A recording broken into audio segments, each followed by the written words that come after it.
Keys Marathi story. जंगलाचा राजा कोण? जंगलातील पशूंवर सिंहाचा भलताच धाक होता। रोजच्या रोज अनेक पशूंचा संहार व्हायचा। सिंहाचा फेरफटका जंगलात सुरू झाला की प्राणी जगतात थरकाप उडायचा। चुकून जरी कोणी त्याच्या तावडीत सापडले की काही क्षणात सारं संपून जायचं।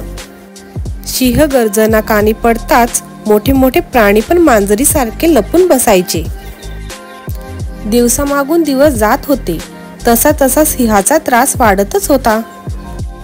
वैतागून शेवटी एका हत्तीने पुढाकार घेऊन एक सभा आयोजित केली। झाडावर ठाण मांडून बसलेल्या माकडाने सभेची दवंडी पेटली। सभेची वेळ होताच सर्वजण येऊ लागले। हत्तीने सर्वप्रथम सर्व उपस्थितांना जाणीव करून दिली की सिंह हा जंगलाचा राजा आहे। राजाचे प्रथम कर्तव्य म्हणजे स्वतःच्या प्रजेचे रक्षण करणे। पण आपल्या जंगलाचा राजा हा आपला रक्षक नसून भक्षक झाला आहे। तेव्हा आता तो राजा म्हणून घेण्याच्या लायकीचा राहिला नाही। आपल्या जंगलात पण एक प्रकारची लोकशाही आहे। जो राजा आपल्याला पसंत नाही त्याला दूर करण्याचा आपल्याला पूर्ण अधिकार आहे। हत्तीचे हे उद्गार ऐकून सर्वांना खूप खूप आनंद झाला। त्यांनी वेगवेगळे आवाज काढून आपला आनंद व्यक्त केला। पुन्हा हत्ती बोलू लागला, सर्वप्रथम आपण सिंहाला दूर करून टाकू, नंतर नव्या राजाची निवडणूक करू। हे ऐकून एक हरिण उभे राहिले आणि म्हणाले, हे गजराजा, सिंहाला दूर केल्यानंतर तुम्हीच आमचे राजे व्हावे। लगेच उंट म्हणाले, नव्या राजाची निवडणूक करण्यात आपण उगीच घाई करायची नाही। मला वाटते उंटालाच आपण राजा करू। त्याची मान लांब आणि उंच आहे, म्हणजे त्याला खूप लांबचे पण स्पष्ट दिसू शकते।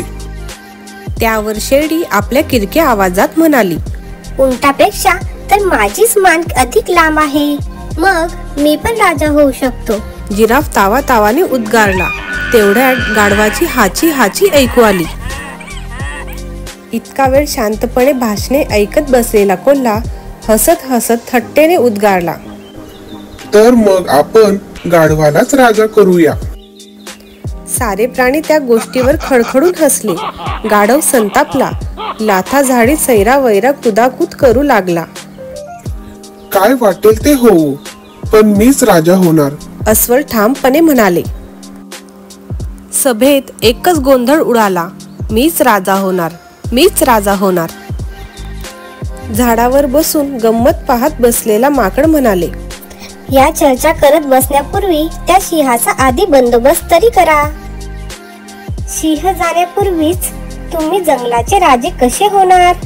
राजा होण्यासाठी आपल्यात एक वाक्यता होण्याची शक्यताच नाही। तेव्हा सिंहालाच राजा म्हणून राहू द्या। राजा होण्याची योग्यता नसताना सिंहाला हुसकावून काय मिळणार? माकडाचं म्हणणे सगळ्यांना पटले। सभा बरखास्त झाली आणि सिंहच अनभिषिक्त राजा ठरला। तात्पर्य, कोणताही निर्णय हा एकमताने घ्यायचा असतो। गोष्ट आवडली असेल तर प्लीज लाईक करा, आमच्या चॅनलला सबस्क्राईब करा आणि ह्या गोष्टीला शेअर करा। थँक्यू।